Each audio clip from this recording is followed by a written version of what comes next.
Bismillahirrahmanirrahim. Assalamualaikum warahmatullahi wabarakatuh. Halo anak-anak, selamat pagi semuanya. Apa kabarnya hari ini? Semoga semuanya dalam keadaan sehat dan senang ya. Hari ini kita sudah masuk ke tema 7. Alhamdulillah, pembelajaran di tema 6 sudah habis. Sekarang kita masuk ke tema 7 dengan temanya yaitu kebersamaan. Hari ini kita akan belajar tema 7 subtema 1 pembelajaran 1 dan 2 ya. Nah, di sini ini contoh-contoh kebersamaan. Ada kebersamaan di rumah, di sekolah dengan teman-teman, di tempat bermain, dan ini sepertinya di tempat wisata ya. Kebersamaan. Siti tinggal bersama keluarga. Di rumah Siti ada ayah, ibu, Siti, dan Ali. Mereka sering makan malam bersama. Ayah Siti sering bercerita usai makan malam. Siti dan Ali menyukai cerita binatang. Siti anak yang rajin di sekolah. Di sekolah, Siti dan teman-temannya hidup rukun. Beberapa kegiatan di sekolah dikerjakan bersama. Siti sering bermain dengan teman. Mereka saling menghormati. Nah, seperti ini ya anak-anak, contoh kebersamaan. Coba kalian ingat-ingat kebersamaan apa saja yang sering kalian lakukan, baik itu dengan keluarga ataupun dengan teman-teman di rumah atau di sekolah. Nah, ini ya, di sini Siti dan ayah, ibu, dan kakaknya sedang berkumpul bersama bercerita setelah makan malam. Sekarang kita masuk ke subtema 1 kebersamaan di rumah. Suasana kebersamaan di rumah Siti pada hari Minggu. Ayah, Siti, ibu, dan Ali berada di depan rumah. Siti dan Ali sedang memberi makan ayam. Ayah membersihkan selokan. Ibu menyapu halaman belakang rumah. Seusai bekerja, mereka makan bersama. Wah, rasanya indah sekali ya melihat kebersamaan keluarga Siti. Mereka bersama-sama bergotong royong membersihkan rumah, lalu setelah itu makan bersama. Hidup rukun tentunya dengan sesama anggota keluarga di rumah ya. Lalu kita masuk ke pembelajaran ke-1. Ayah Siti pandai mendongeng. Siti sangat suka dengan dongeng. Hampir setiap minggu ayah Siti mendongeng. Seusai mendongeng, ayah Siti menceritakan isi dongeng. Banyak sekali contoh yang baik di dalam dongeng. Siapa yang suka mendengarkan dongeng? Nah, pasti anak-anak itu senang ya kalau mendengarkan dongeng. Kita diceritakan dongeng yang seru. Nah, di sini ibu akan membacakan sebuah dongeng yang berjudul Kecerdikan Menumbuhkan Kebaikan. Ada pemerannya, ada ular dan tikus. Coba anak-anak dengarkan baik-baik dongeng yang akan ibu bacakan ini ya. Nah, ini dongengnya ada di sini. Kecerdikan menumbuhkan kebaikan. Di sebuah gurun pasir hiduplah ular dan tikus pasir. Sebenarnya sang ular sangat ingin memangsa tikus, sedangkan tikus berusaha mencari akal agar ular tidak lagi berniat memangsanya. Saat itu sang ular sangat lapar, padahal ia sedang tidak mempunyai sedikit pun makanan. Sedangkan tikus yang berada tidak jauh dari sang ular sedang asyik melahap makanannya. Sang ular merasa tidak senang melihat kelakuan tikus. Lalu ular berkata, "Dengarkan ucapanku, wahai tikus yang angkuh. Aku pasti akan mendapatkan tubuhmu yang mungil dan lezat itu." Lalu tikus menjawab, "Hei ular, berusaha dan bekerjalah. Jangan hanya berani mengancam. Kalau hanya mengancam, seekor semut pun bisa," kata tikus melawan ular. Sang ular sangat marah mendengar ejekan tikus. Ia lalu kembali ke sarangnya dengan perut yang lapar. Sedangkan tikus masih lahap dengan makanannya. Waktu terus berjalan, tetapi ular tidak juga menemukan makanan. Ia juga enggan untuk keluar dari sarangnya. Sementara itu, tikus sudah lelap dalam sarangnya. Ular yang masih dalam keadaan lapar segera mengendap-endap mendekati sarang tikus meski ia masih sangat kesal terhadap tikus. Dan kini ular telah berada di sisi tikus yang sedang tidur pulas. Lalu ular berkata, "Hei tikus, aku sudah berada di sebelahmu dan siap untuk menyantapmu." Tikus segera terbangun dari tidurnya. Sambil berpura-pura menguap, ia memutar otak agar bisa lolos dari cengkeraman sang ular. Lalu tikus pun berkata, "Tunggu dulu ular sahabatku. Kalau kau ingin memakanku, kau harus berpikir dulu. Kita hanya berdua di sini, tidak ada hewan lain. Jika kau memakanku, maka kau akan sendiri. Kau tidak akan mempunyai teman yang dapat kau ajak mencari makan. Kalau begitu, kau tidak akan makan dan akhirnya kau akan mati." Sejenak sang ular terdiam. Ia mencoba merenungkan nasihat tikus. Lalu ular pun berkata, "Jadi kita tidak bisa hidup sendiri." "Tentu, bukankah kita bisa berteman dan tentunya kita dapat mencari makan bersama? Bukankah itu lebih menyenangkan daripada nantinya setelah kau memakanku, kau hanya akan hidup sendiri?" Ular mengangguk, tanda mengerti. Lalu ular pun berkata, "Baiklah kalau begitu, maafkan aku." Tikus pun memaafkan ular. Mereka tersenyum bahagia. Kemudian beranjak mencari makanan bersama-sama.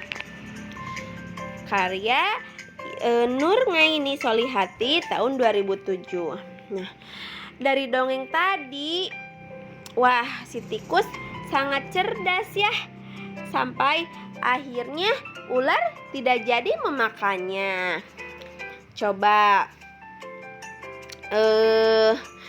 setelah mendengarkan dongeng yang ibu bacakan tadi, coba kalian jawab pertanyaan yang ada di halaman 7 ini ya. Yang pertama, siapakah yang diceritakan dalam dongeng tersebut? Yang kedua, bagaimana kecerdikan tikus? Dan yang ketiga, mengapa ular dan tikus dapat hidup bersama? Coba dijawab ketiga pertanyaan ini. Lalu, sekarang mari kita mengamati. Kita hari ini akan belajar mengenal pecahan. Ibu menghidangkan 3 buah kue donat. Setiap kue dipotong menjadi 2 potongan sama besar. Siti, Ali, dan Ayah mengambil masing-masing 1 potong. Siti sangat senang bersama keluarga di rumah. Nah, apakah kalian sudah pernah mendengar apa itu pecahan? Nah, pecahan itu seperti ini ya contohnya. Di sini ada sebuah donat. Nah, ini 1 buah donat utuh.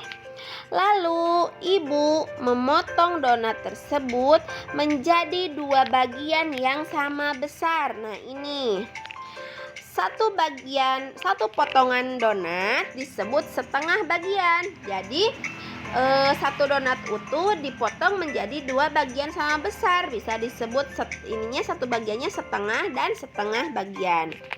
Nah, sedangkan di sini ada 1 buah donat utuh juga. Lalu dipotong juga menjadi 2 bagian. Nah, tapi kan ini tidak sama besar. Yang ini kecil sedangkan yang ini besar. Ini tidak bisa disebut sebagai setengah bagian karena ukurannya tidak sama besar ya. Jadi, nah ini 1 buah donat utuh dipotong menjadi 2 bagian donat yang sama besar. Nah, 1 bagian donat dari 2 bagian disebut 1/2 atau setengah. Mengapa 2 bagian donat di samping masing-masing disebut setengah? Karena 2 bagian donat ini ukurannya sama besar. Sedangkan yang mengapa dua bagian donat ini tidak disebut setengah? Karena ukurannya tidak sama besar ya anak-anak. Jadi setengah bagian itu adalah ketika sebuah benda dibagi menjadi dua bagian yang sama besar. Satu bagiannya disebut setengah bagian. Coba mari kita jawab pertanyaan ini bersama-sama. Yang pertama, sebuah donat dibagi menjadi dua bagian sama besar. Setiap bagian disebut titik-titik bagian. Coba jawabannya apa? Nah, setiap bagian disebut 1/2 atau setengah bagian. Kemudian yang nomor 2, Siti memiliki kertas berbentuk persegi panjang. Kemudian kertas tersebut ia potong menjadi dua bagian sama besar. Setiap potong kertas adalah 1/2 atau setengah bagian. Nah, jadi kan tidak hanya donat saja ya. Setiap benda yang dipotong dua, dibagi dua sama besar itu ukurannya satu bagiannya menjadi setengah atau 1/2. Karena 1 dibagi 2 jadi 1/2. Kemudian yang nomor 3, Siti memiliki kue donat. Siti ingin mendapatkan setengah bagian dari kue tersebut. Siti harus memotong kue tersebut menjadi berapa bagian sama besar. Nah, ingin mendapatkan setengah bagian dari kue tersebut, maka Siti harus memotong kue tersebut menjadi dua bagian yang sama besar. Lalu nomor 4, agar mendapatkan kue 1/2 bagian, maka kita harus membagi dua kue tersebut dengan ukuran yang bagaimana anak-anak? Dengan ukuran yang sama besar ya. Nah, jadi begitu. Pecahan 1/2 atau setengah adalah didapatkan dari satu buah benda yang dibagi menjadi dua bagian yang sama besar. Satu bagiannya disebut setengah atau 1/2 bagian. Coba nanti kalian isi kembali ya pertanyaan-pertanyaan ini, dilengkapi dengan jawaban yang tadi sudah Ibu sebutkan untuk mengingat kembali, lebih memahami apa itu pecahan. Nah, sekarang di sini arsirlah setengah bagian dari gambar berikut. Nah, ini kan ada beberapa bentuk bangun datar. Ada yang pertama persegi panjang. Ini kan sudah ada garisnya ya, dibagi dua. Coba kalian arsir setengah bagian dari bangun datar ini, digambar lalu diarsir ya. Diarsir itu dihitamkan, hanya setengah bagian saja ya. Lalu sekarang, nah jadi tugas untuk pembelajaran 1 yang pertama adalah menjawab pertanyaan ini ya, melalui yang berdasarkan dongeng yang tadi. Lalu yang kedua adalah ini, mengerjakan bagian ayo berlatih halaman 10 sampai halaman 11. Sekarang kita masuk ke pembelajaran 2. Nah, kalau ini gerakan berjalan dalam air, ini masuknya ke PJOK ya. Nah, di pembelajaran 2 ini, nah ini dongeng yang tadi ya, dongeng kecerdikan menumbuhkan kebaikan. Coba kalian baca lagi dongengnya, lalu ini diskusikan sikap kebersamaan yang dilakukan oleh ular dan tikus. Diskusikan bersama orang tua saja ya anak-anak. Tapi kalau untuk membaca dongengnya tidak perlu divideokan, hanya cukup menulis ini saja ya, sikap kebersamaan yang dilakukan oleh tikus dan ular. Oke, jadi tugas pembelajaran 2 hanya sekian. Nanti akan Ibu kirimkan fotonya ya, karena kan bukunya belum ada. Terima kasih. Selamat belajar untuk yang melaksanakan PJJ di rumah, dan untuk yang PTM nanti kita ketemu di sekolah ya. Semangat semuanya. Wassalamualaikum warahmatullahi wabarakatuh.